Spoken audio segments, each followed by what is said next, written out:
A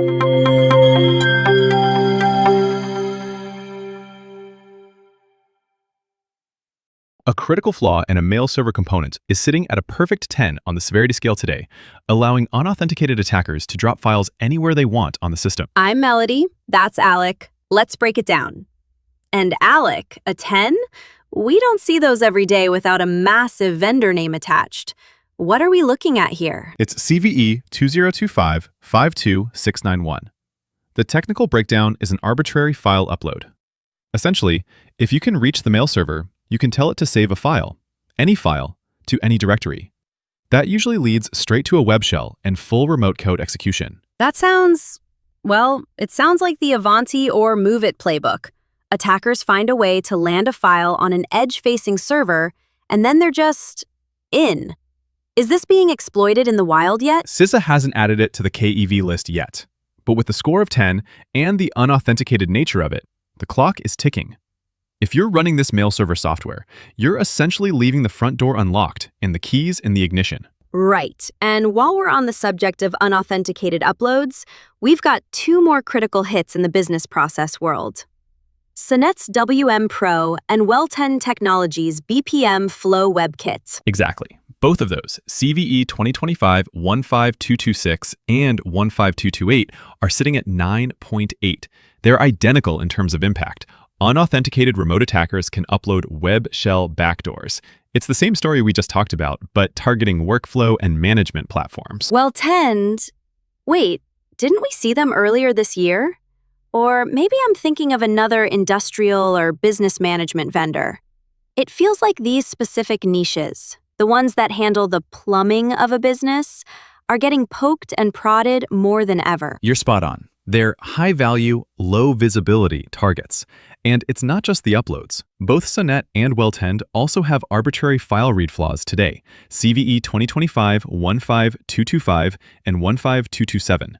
Those are 7.5 on the scale. So, if they can't get a shell on the first try, they can just browse your system files to find the credentials they need to try something else. It's a double tap. Pretty much. Moving over to the WordPress ecosystem, which, let's be honest, is a permanent fixture in our vulnerability section. The plugin organizer has a serious SQL injection flaw, CVE 2025-13417. Wait, SQL injection? That feels a bit old school for 2025, doesn't it? I thought we'd mostly solved that with parameterized queries by now. You'd think, but it's still the bread and butter for many attackers. This one is an 8.6. It allows subscribers, so someone with a very low-level account, to execute commands against the database. If your WordPress site allows guest registration, this is a huge problem. That reminds me of that Ultimate Member plugin issue from last year. Same deal.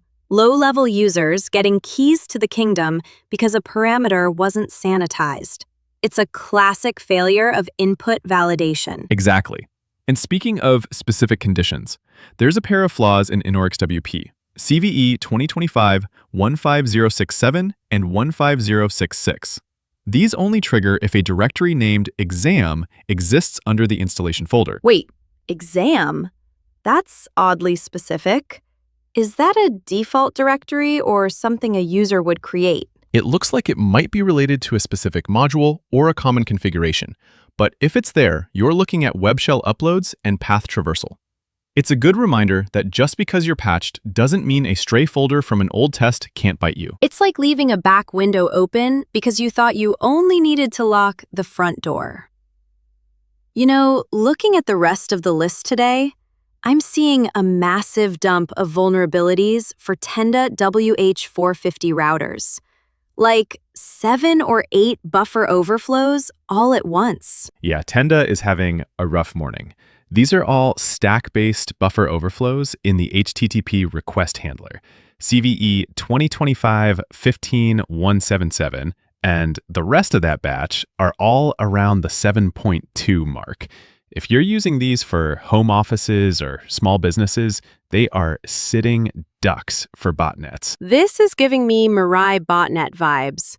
These low-cost routers are exactly what those groups use to build their DDoS armies.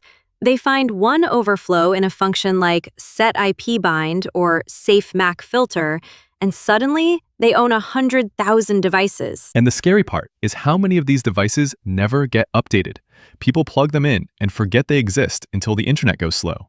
We're also seeing a lot of public exploits being released for niche systems like the refugee food management system and online cake ordering system. I saw those.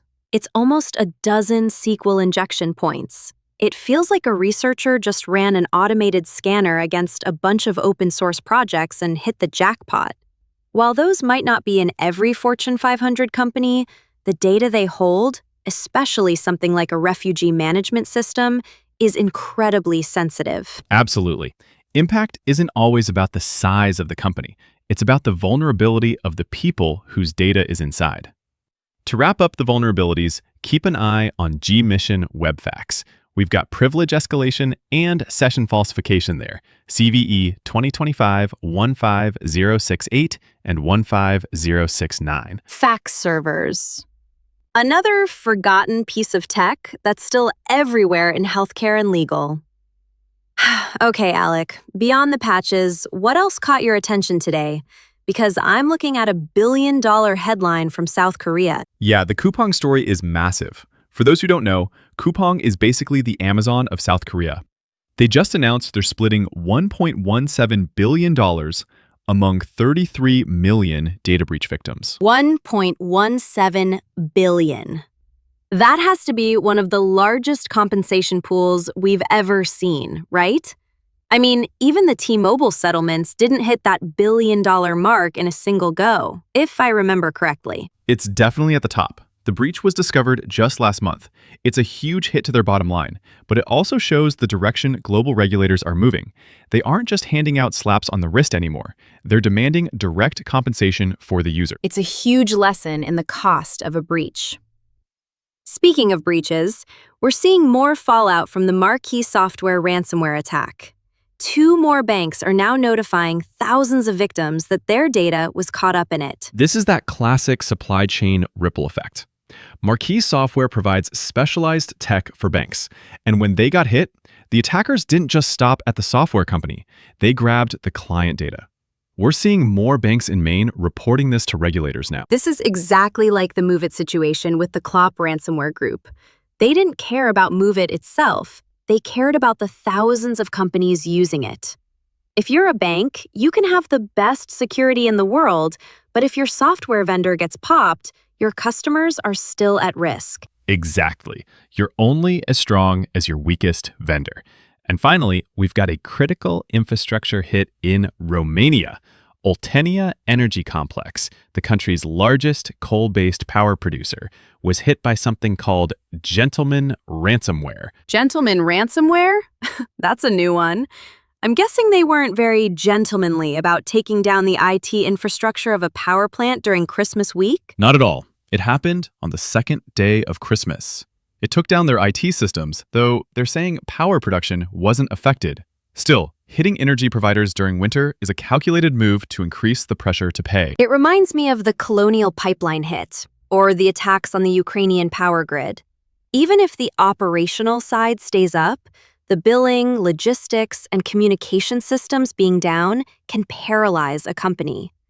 It's a reminder that critical infrastructure is always on the menu, especially during the holidays when staffing is low. It's a grim reality. To wrap things up for today, the priority is that mail server flaw, CVE-2025-52691. If you're running any mail or business process servers like Sunnet or WELLTEND, check for those arbitrary upload patches immediately. An unauthenticated 10 is as urgent as it gets. If this saved you time, subscribe and hit the bell. We're here every morning. Stay patched, stay paranoid.